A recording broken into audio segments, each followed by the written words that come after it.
There are texts the church tried for centuries to hide from ordinary believers, pages where exact dates of coming catastrophes are written down, words that foretold the fall of empires long before they rose. Today we will reveal one of the most terrifying prophecies that came true with mathematical precision. The prophecy of the Black Day of Jerusalem. Picture a prophet standing on the ruins of a city not yet destroyed. He sees the future as clearly as if gazing through a window. Jeremiah knew. Daniel understood. Jesus foresaw. They all spoke about the same day when the holy city would become a curse and the temple would turn to ashes. But here is the strange part. Their words were not simple predictions.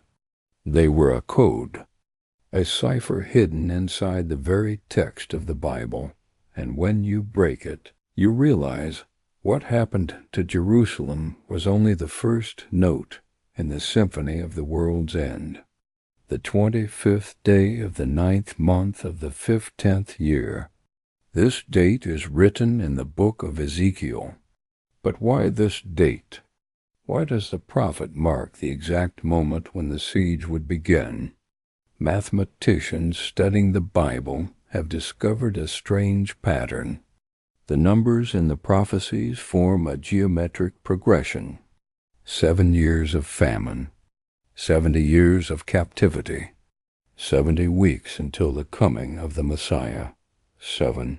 This number runs like a red thread through all of Jerusalem's history. 7 hills, 7 gates. 7 times Nebuchadnezzar stormed the city. And when you count all these sevens, you arrive at a date that points not only to the past, but also to the future. The truth is, Jerusalem was destroyed more than once. First, by the Babylonians. Second, by the Romans. But in both cases, the destruction fell on the same exact date of the Hebrew calendar, the 9th day of the month of AV. This cannot be coincidence. It is a pattern written into the very course of history. And now comes the most frightening part. The prophets did not speak only of 2 destructions. They foresaw a third. And all signs point to our own era as the time when it may come to pass.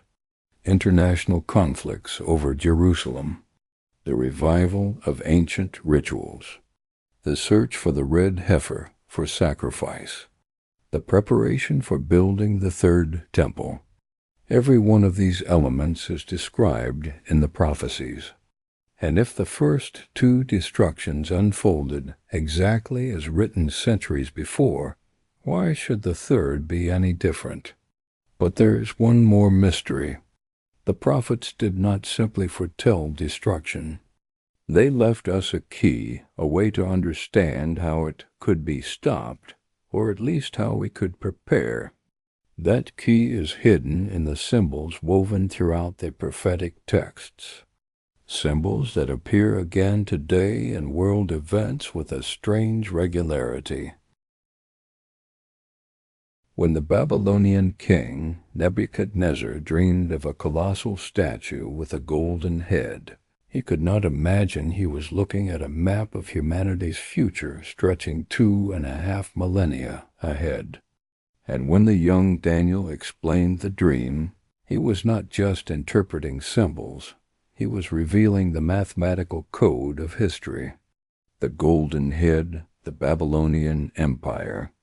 The silver chest, Medo-Persia. The bronze belly, Greece under Alexander the Great. The iron legs, Rome. And finally the feet of clay and iron, our time. An age divided between strength and weakness, where empires stand on shaky foundations. But the true secret lies not in the symbols, but in the numbers. Daniel speaks of 70 weeks of years, 490 years from the decree to rebuild Jerusalem to the coming of the Messiah. Scholars calculated If you start from the decree of Artaxerxes to restore the city, the end date matches the year of Christ's crucifixion, down to the very day. But here is the strange part. Daniel does not speak of 70 weeks, but 70 minus 1. The last week, the final 7 years, seem to have fallen out of time. Theologians call this the prophetic pause, as if the clock of history stopped for a moment before the final strike. And here begins the mystery. Daniel foresaw not only the first Babylonian siege, he also predicted the second by Rome. In the 11th chapter he describes the campaigns of Roman legions with such detail it feels like eyewitness testimony. He knew of dynastic wars, religious conflicts, even the names of commanders. But Daniel's most frightening prophecy is not about the past, but the future. He saw the time when the abomination of desolation would stand in the holy place, when the daily sacrifice would be stopped, when the final persecution of God's people would begin. Historians note, from Jerusalem's destruction by Rome to the founding of the State of Israel, exactly 2,000 years passed. This is no accident. It is part of the same mathematical code that runs through every prophecy. Today, Jewish rabbis say we live in the age of Messiah's coming. Christian theologians speak of preparing for the second coming. Muslim prophecies speak of the arrival of the Mahdi, and all these expectations converge on one city, Jerusalem. And now look at current events. International treaties describe Jerusalem as a body of discord. Different faiths claim the right to the Temple Mount. Archaeologists uncover tunnels and chambers beneath the city that may rewrite ancient history. But the most important sign, ancient rituals are being revived. A group of Jewish activists prepare the red heifer for sacrifice. Golden vessels for the temple service are being crafted. Priestly garments are woven according to ancient patterns. All of this matches exactly the prophecies of temple restoration before the end of days. Here lies the deepest mystery. The prophets did not just predict the future. They left us a roadmap, a sequence of events that shows us where we stand on the timeline of history. And if their earlier prophecies were fulfilled with mathematical precision, why should the last ones be any different? Can God weep? And if so, what could bring the Creator of the universe to tears? The Gospels tell us of a moment that changed the understanding of prophecy forever. Jesus stood on the Mount of Olives, looked upon Jerusalem, and wept, not because he was powerless to change the future, but because he saw it too clearly. Oh, if only you had known on this day what would bring you peace. But now it is hidden from your eyes. For the days will come when your enemies will build an embankment against you, surround you, and hem you in on every side. They will dash you to the ground, you and the children within your walls. They will not leave one stone on another, because you did not recognize the time of God's coming to you. This was not just a prophecy. It was a detailed plan of siege, written 40 years before it happened. Jesus predicted not only the fact of destruction, but also the method. The Roman legions did indeed surround the city with earthworks. They did indeed leave not one stone upon another. Even the horrifying detail of parents eating their own children during the siege matches the testimony of the historian Josephus. But the most remarkable part is this. Jesus gave his followers a specific instruction. When you see Jerusalem surrounded by armies, flee to the mountains. Do not try to defend the city.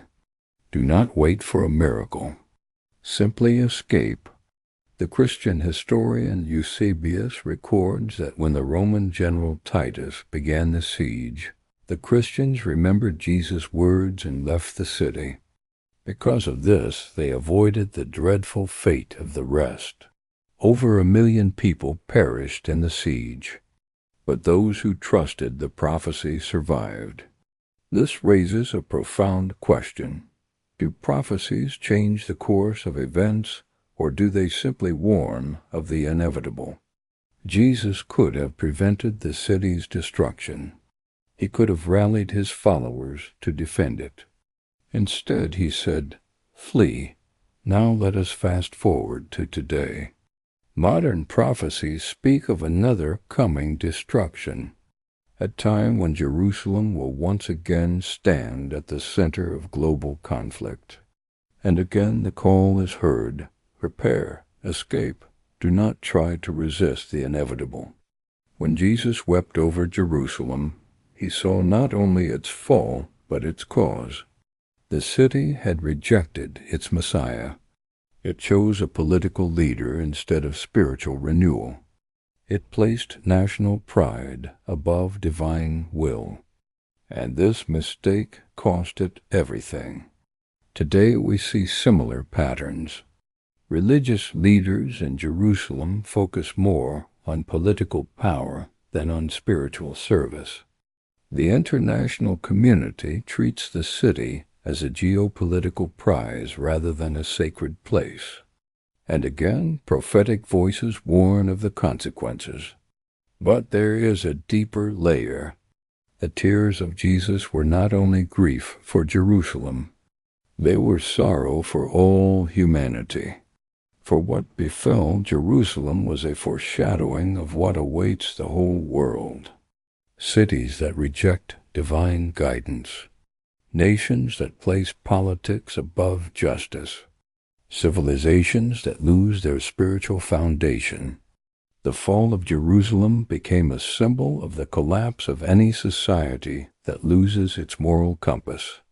And if we look at today's world through the eyes of the prophets, we see the same signs. Corruption in religious institutions. Spiritual values replaced by material ones. The inability to tell good from evil. Jesus' prophecy about Jerusalem was not a curse, but a warning. Not a sentence, but an opportunity for repentance. Yet when the time for repentance passed, the time of judgment came. There exists an ancient Hebrew system of numerology called gematria. Each letter carries a numerical value. And when the Kabbalists analyzed the prophetic texts through this system, they uncovered shocking patterns. The dates of Jerusalem's destruction were encrypted in the very names of the prophets. The name Jeremiah in Hebrew has the numerical value of 661. If you add the number of years from his birth to the first destruction of the temple, you get the exact date of the Babylonian siege, according to the Hebrew calendar. But that is only the beginning. The name Daniel equals 545, and that is precisely the number of years between the prophecy of the 70 weeks and the crucifixion of Christ. Coincidence? Mathematicians who study biblical texts say the chance of random coincidence is less than 1 in a billion. And now comes the most mysterious part. The name Jerusalem itself is composed of 2 parts, Yeru and Shalem. Yeru means foundation. Shalem means peace. The total value of the city's name is 1,115. And here begins true mystery. If you take the year of the first destruction of Jerusalem by the Babylonians and add the numerical value of the city's name, you arrive at the year of the second destruction by the Romans. Add it once more and you reach the year 1948, when the modern state of Israel was founded. These are not coincidences. This is a mathematical code built into the structure of time itself, as if someone programmed history like a simulation, where each event is connected to another through a complex system of numbers. Let's go further. The Hebrew calendar is based on cycles of 7 years. Every 7th year is a Shemitah, a year of rest for the land. Every 50th year is a Jubilee, when debts were forgiven and slaves set free. It was a system for resetting society. Now look at the chronology of Jerusalem's fate. The first destruction happened in a Jubilee year. The second also. The creation of the state of Israel, again, a Jubilee year. The Six-Day War, when Jews regained Jerusalem, a Shemitah year. But the most astonishing discovery made by modern researchers is this. Every major earthquake in the Jerusalem area happened during Shemitah years. Every great epidemic, too, as if nature itself follows the rhythm set in the sacred texts. Now let's look at modern times. The financial crisis of 2007, a Shemitah year. The COVID pandemic, again, a Shemitah year. The current Middle East conflict is unfolding exactly along the schedule of 7-year cycles. Jewish rabbis claim we are living in the final 7-year cycle before the coming of the Messiah, a cycle that began in 2015 and is set to end in 2022. And world events seem to follow this timeline exactly. But the most frightening truth is this. The mathematical code of prophecy predicts not only the dates, but also the nature of events. The first destruction led to 70 years of Babylonian captivity. The second led to the scattering of Jews across the world for almost 2,000 years. And what will come after the third? The prophets speak of a time of great tribulation, unlike anything since the beginning of the world. A time when only a third of humanity will survive. A time when the sun will darken and the moon will not give its light. And all these events will begin with Jerusalem. The code shows that we are very close to this date, but it also shows the date is not final. There remains a condition, repentance, a way to change the script mentioned by all the prophets. When Titus entered Jerusalem in AD 70, he walked a path Daniel had outlined 5 centuries earlier. The fourth beast showed its iron teeth. Josephus, eyewitness to the siege, records an apocalypse, more than 1 million dead, another 100,000 sold into slavery, the city razed and the temple burned to the ground. Titus reportedly ordered the sanctuary spared, yet prophecy said it would burn. A soldier hurled a flaming brand. The cedar beams caught. Gold ran like rivers. No command could reverse what Scripture had set in motion. Ancient Jewish writings like the Apocalypse of Baruch paint the scene in mystical colors, angels carrying the sacred vessels away, the ark hidden in a cavern, the lampstand and altar lifted to heaven. The visible ruin masked a deeper truth. The earthly house had already lost its function. The heavenly pattern remained intact. Rome did more than topple stones. Jews were banned from the city. A temple to Jupiter rose on the mount. Jerusalem was renamed Aelia Capitolina, an attempt to erase not only a people's capital, but the very memory of their hope. Yet the prophets spoke of recovery as well as ruin. Jeremiah counted 70 years of Babylonian exile. Daniel foresaw an end-time return. Jesus said the city would be trampled by the nations until the times of the Gentiles are fulfilled. How long are those times? Daniel hints at times and half a time. Some read 3.5 literal years, others a broader cipher. A time as a millennium, times as 2, and a half-time as 500 years, 3,500 in all. Count forward from the temple's fall, and you arrive in the 21st century, roughly AD 2017 to 2047, the very window we inhabit. Meanwhile, headlines keep circling the same hill. World leaders wrestle over Jerusalem's status. Religious groups prepare for restored temple service. Archaeologists open ancient tunnels beneath the mount. Every strand of prophecy seems to tighten into a single knot, a moment between worlds, with Jerusalem at the fulcrum. Few phrases have unnerved readers more than Daniel's abomination of desolation. Daniel names it.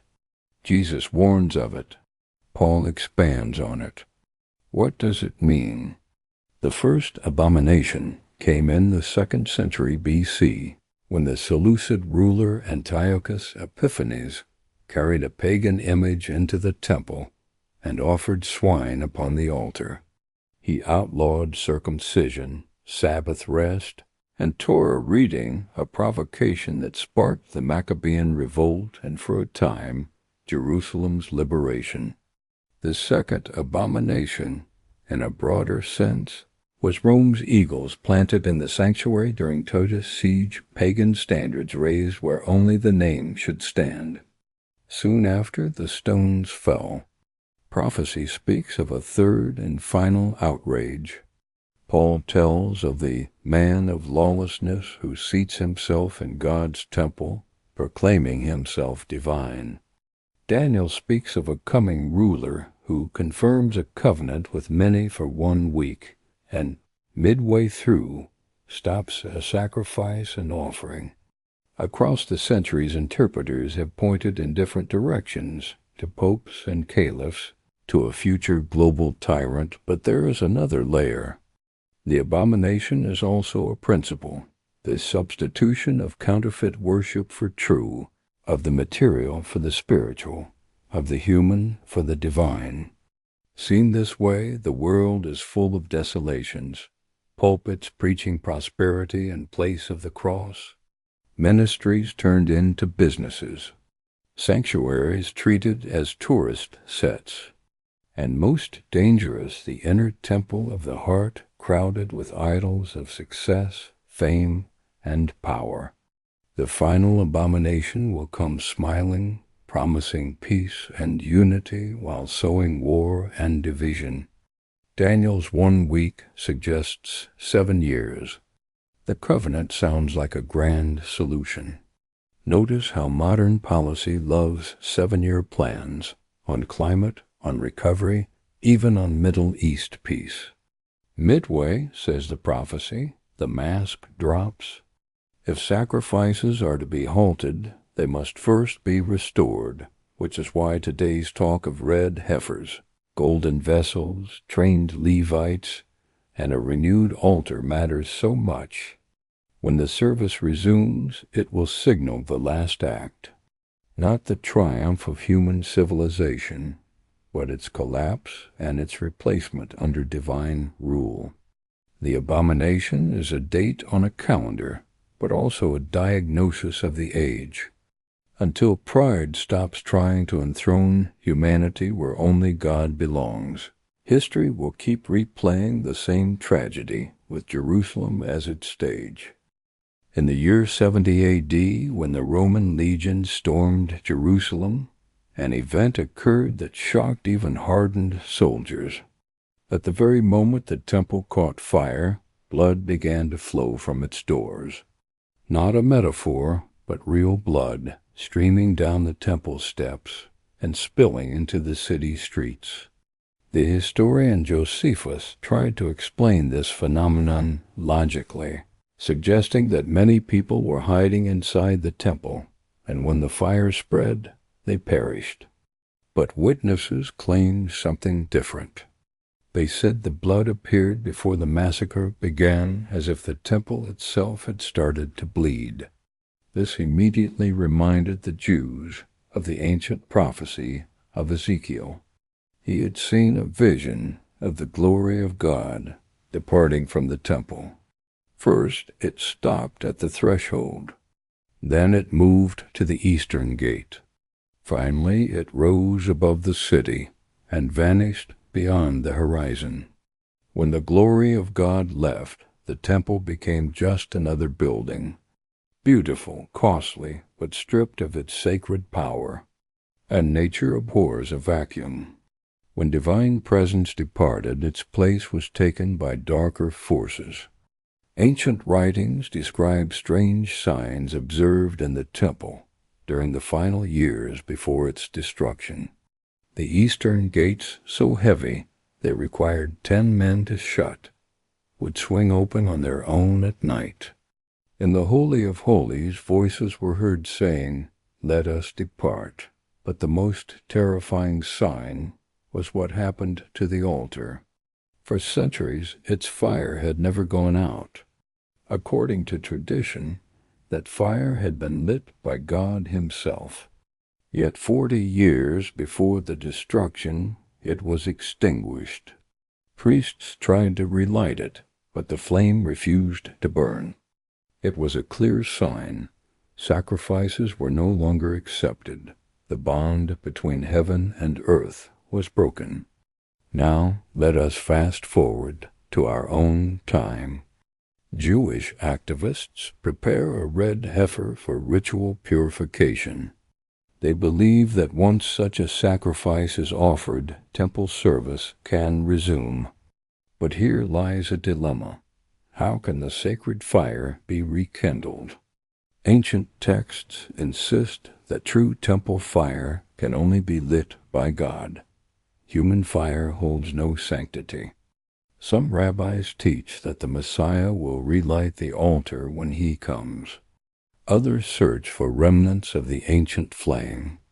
There are even legends that deep in hidden caves beneath Jerusalem, a small spark of the original fire still burns. Christian theologians see things differently. To them, the blood on the temple threshold symbolized a new covenant, the blood of Christ, which made further temple sacrifices unnecessary. When the temple veil was torn at the moment of crucifixion, it signified that the way to God was open to all.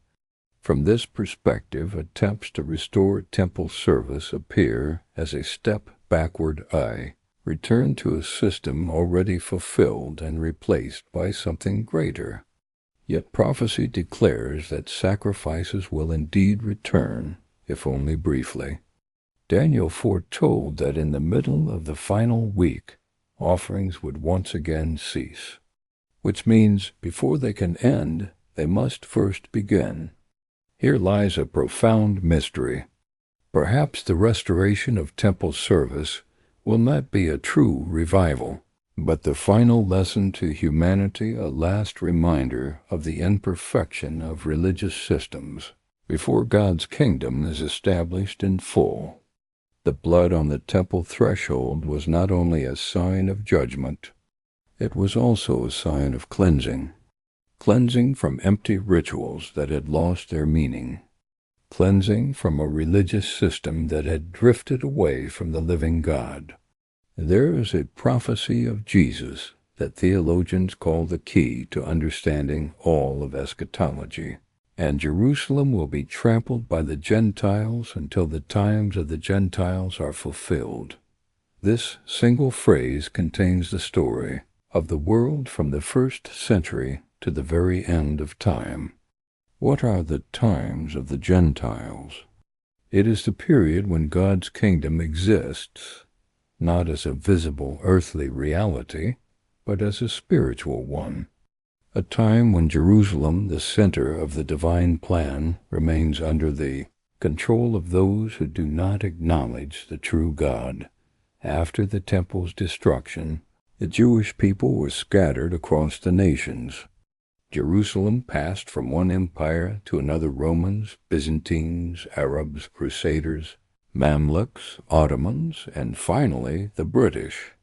Each power left its mark upon the sacred stones, but the prophets foretold that this period would one day end.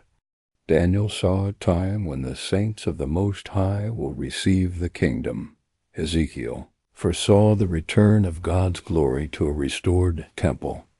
Zechariah described the day when the Lord will be king over all the earth. The First World War became a turning point. In December 1917, the British General Allenby entered Jerusalem on the first day of Hanukkah. He dismounted his horse and walked into the city on foot as a sign of reverence for its holiness. Yet the true turning point came in 1948, the rebirth of the state of Israel after nearly 2,000 years of exile. The mathematical precision of this date is astonishing.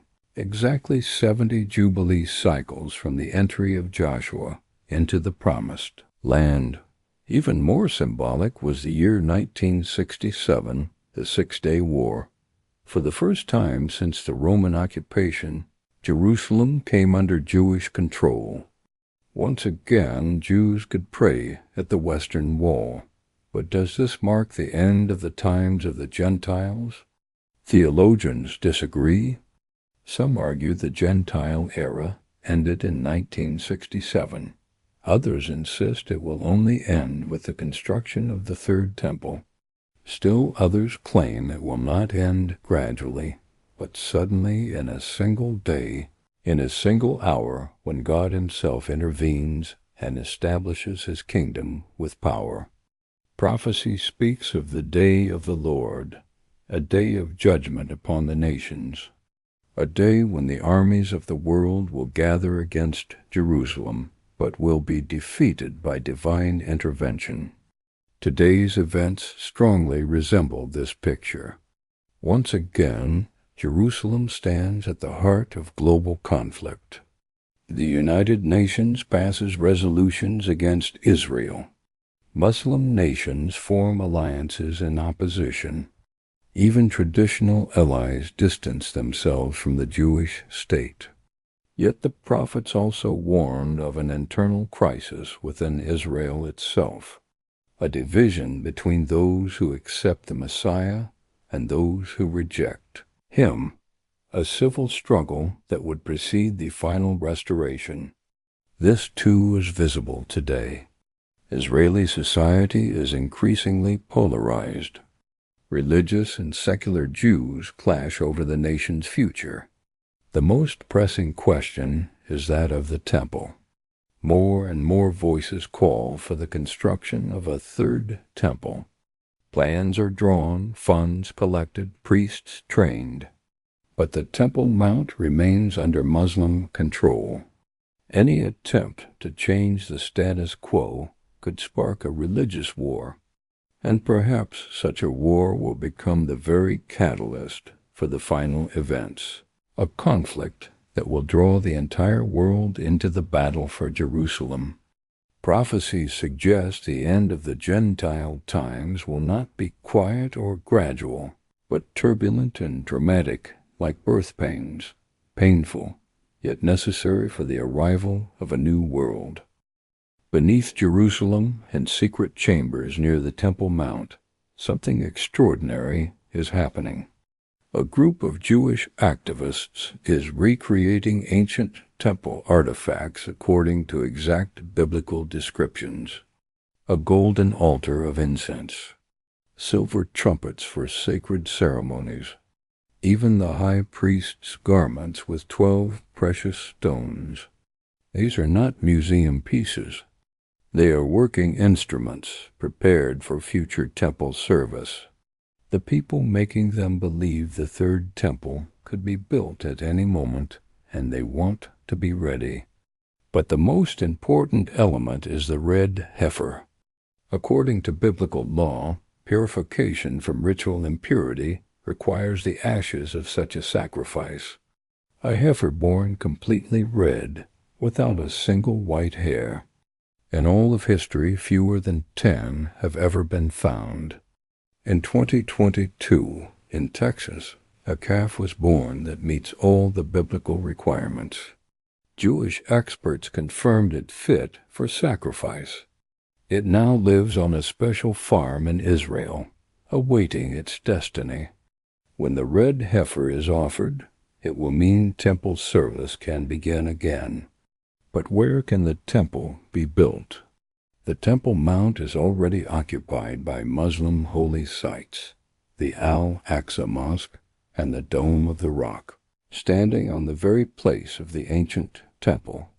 Some archaeologists claim they have identified the exact location of the original temple and argue that the third temple could be built nearby without destroying Muslim shrines.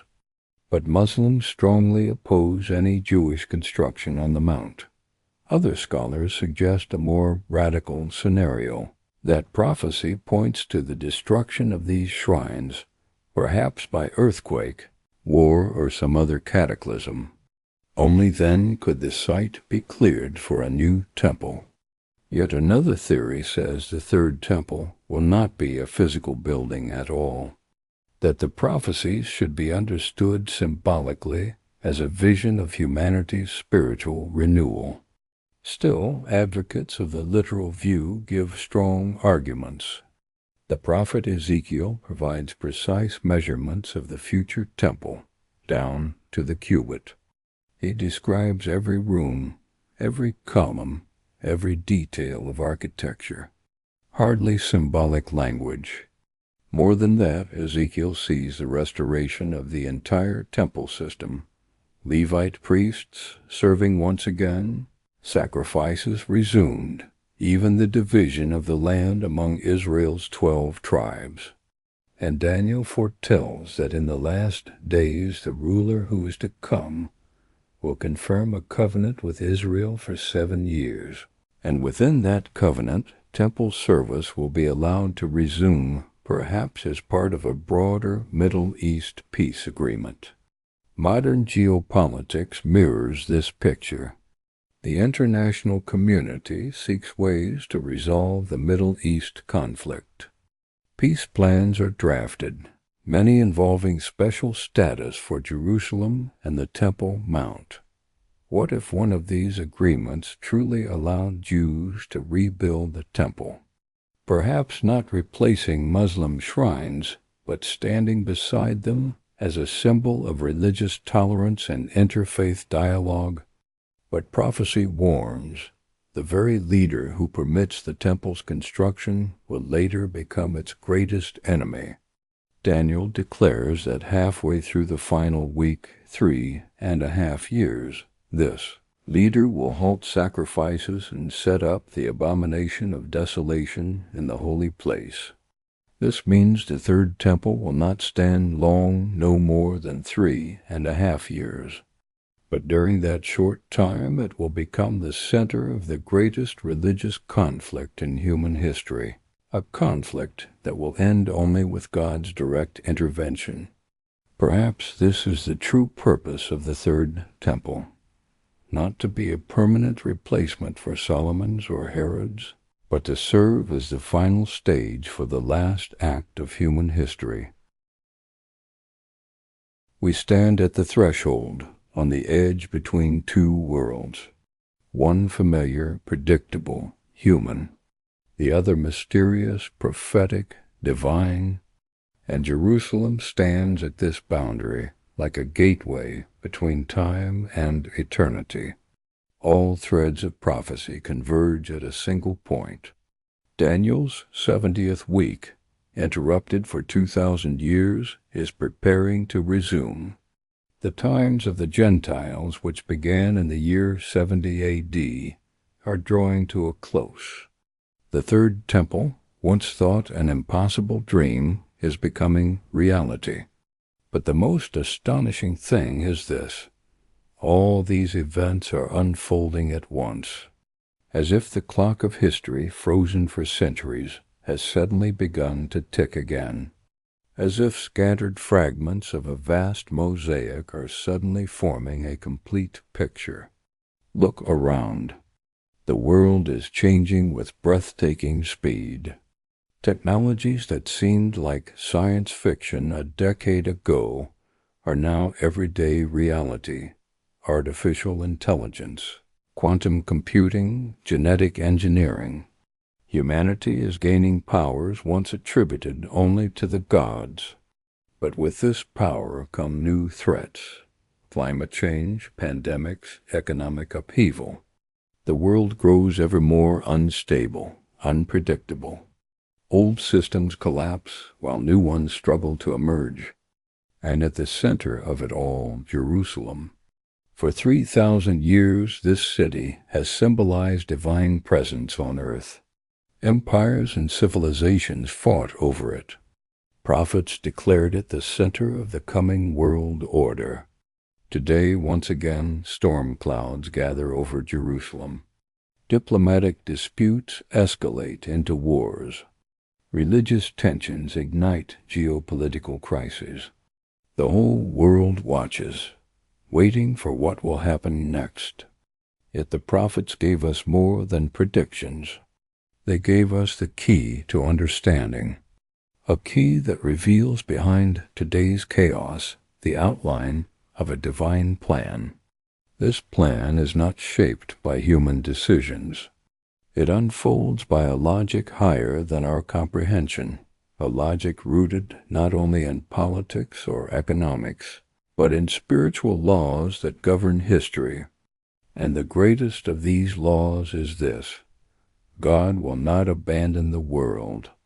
When human civilization reaches the limit of its power, collapsing under its own contradictions, the time of divine intervention will come. Prophecies call it the day of the Lord, a day when the heavenly kingdom will descend to earth, not gradually, not quietly, but suddenly and irreversibly, a day that will mark the end of one age and the beginning of another. Are we ready for that day? Do we grasp the scale of what lies ahead? Do we realize the responsibility upon our generation?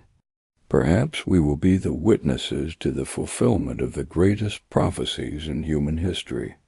Perhaps it is our generation that will see the end of the Gentile era and the dawn of a new age, an age when Jerusalem truly becomes the center of the world and divine justice reigns on earth. But before that day comes, humanity must pass through its darkest hour, a time of great tribulation, unlike anything since the beginning of the world, a trial that will force every person to choose once and for all between good and evil. The prophecy of Jerusalem's black day has already been fulfilled twice, but perhaps the darkest day still lies ahead, a day when the world unites against the holy city, when it seems evil has triumphed. Yet the prophets promise it will only be the prelude to dawn, to the day when God himself descends on the Mount of Olives to establish his kingdom, to the day when sorrow turns to joy and curses to blessing. Jerusalem waits for that day. Humanity waits for that day. Creation itself waits for that day. And perhaps it is closer than we think.